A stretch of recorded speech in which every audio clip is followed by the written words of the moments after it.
I'm sure you've heard of the Amazon FBA business model.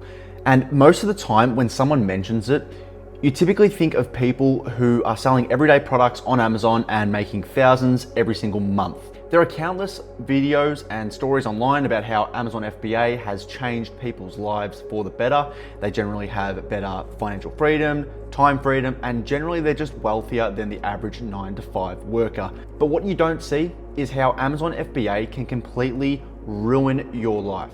Let's take two different people as an example. One is Ethan and the other is Lucas. Ethan is 30 years old and he works in IT. He's got a decent job, decent pay, but he's tired. He's tired of the routine, he's tired of the paycheck that vanishes as soon as the bills hit, and he's tired of feeling like he's not building anything that actually belongs to him. He's married, he rents a small apartment with his wife, but deep down, he just wants more. One night after work, he's scrolling through TikTok as he normally does every night, and he sees a video saying, I started Amazon FBA with $500 and now I'm making in excess of $10,000 per month. Then he watches another one of those videos and then another, and then he's thinking, why can't that be me? So Ethan spends the next few weeks obsessed. He learns how Amazon FBA works, buying branded products from suppliers, sending them to Amazon, and then letting Amazon do the rest. He signs up for Amazon Seller Central. He spends hours researching suppliers, analyzing bestseller ranks, and looking for products with at least a 30% ROI. Finally, he finds something that actually looks pretty good. It's a household item selling consistently on Amazon. Ethan then uses his savings, which is about $700, to place his first order. He prints the labels, he ships the boxes, and he waits for the product to go live. And the first few days, he checks his phone every single hour, refreshing Seller Central, waiting for that first sale to come up. But then it happens. First sale, and then another one, and then three. Now he's buzzing, and he feels like his life is about to change. But a week later, sales tend to slow down, then stop altogether. And he's trying to lower the price. No luck. He raises the price. Still nothing. He spends money on sponsored ads, hoping they'll bring along a little bit more traffic, but the money is going faster than the sales. 1 month later, his $700 that he had saved up for this business is all gone. He's staring at his laptop wondering, how do so many people online make it look so easy? He feels stupid, he feels embarrassed, he feels lost. And so Ethan quits. He deletes the FBA app and he moves on with his life. Now, we'll come back to Ethan in a little bit, but let's move on to Lucas. Now, Lucas is 32 years old. He works a 9-to-5. He's married. He has the same goals. He just wants a little bit more time and money to supplement his current lifestyle. He finds Amazon FBA the same way, late night scrolling, YouTube videos. He starts to learn the same things, takes the same courses. He even finds the same types of products. He starts small, $500 worth of stock, and just like Ethan, he fails. His first few weeks are painful. His products don't move, his ads burn money, and he starts questioning everything. But here's where Lucas's story changes. He doesn't quit. He digs deeper, he studies what went wrong, he checks the listings, he looks at the sellers who are actually winning the buy box. He compares the suppliers, pricing, and also the delivery times, and he starts reaching out to new suppliers, not just random suppliers, but verified distributors that he knows that he can lean on. He learns how to ask for price lists. He negotiates, spots listings with steady sales instead of just chasing trends. And it takes him a few months, but he finally finds a supplier with good margins and consistent stock. And so what he does is he lists his product again, and this time the sales start coming in, $100 profit, then $300, then $1,000 profit. Every dollar he earns, he reinvests back into the company. He builds systems, spreadsheets, supplier lists, even tracking tools as well, and he just gets better at understanding what Amazon wants. And after 6 months, he's making around $3,000 profit per month. Meanwhile, he's still working his 9-to-5 job, but now he's got a new sense of control. He's not necessarily rich, but he's freeing himself one order at a time.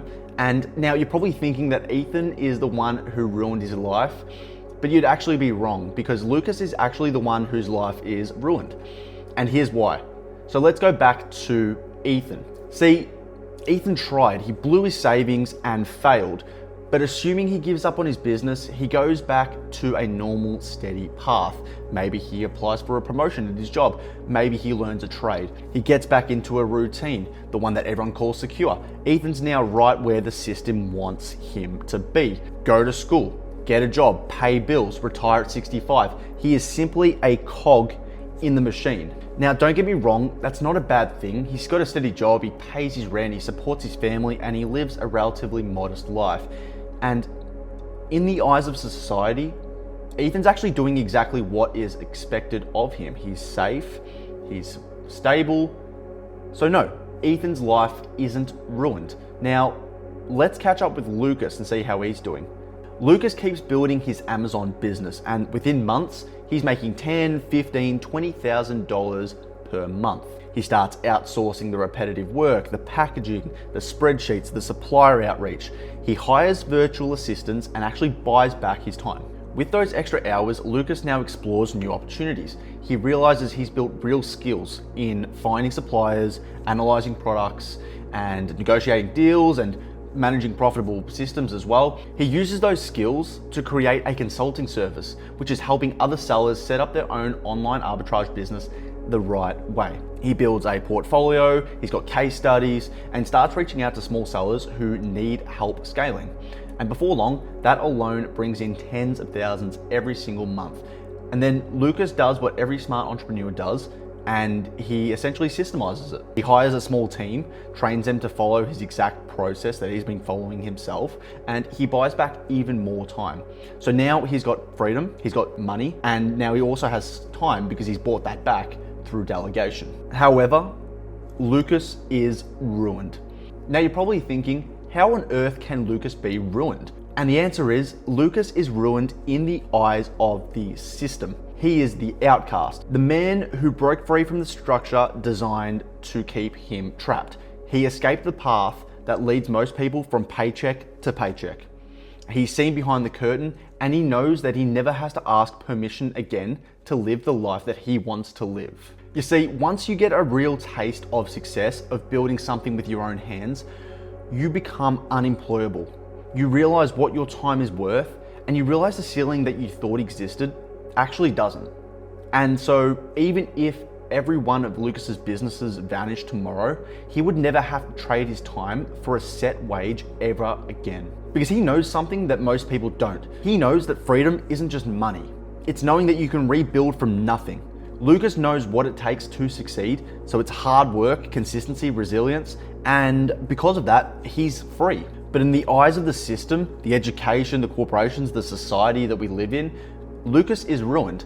And look, I know this is a made up story, but in reality, I am Lucas. I've been too far removed from the corporate world to ever go back. And no matter what happens to my businesses, I know that I'll never think the same way ever again. And honestly, that is one of the most freeing feelings in the world. It's truly indescribable. So if you're watching this and you're stuck in your 20s or your 30s and you're feeling lost or stuck, just remember that it is okay to fail, and it's okay to try something that doesn't work the first time. It's okay to keep going back and trying again and again and again. Just remember that we don't want to be quitting just because it gets hard.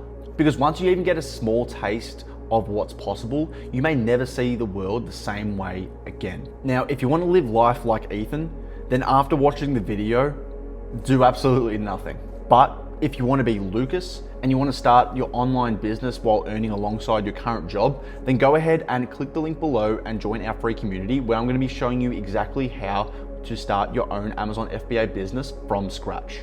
I'll see you in there.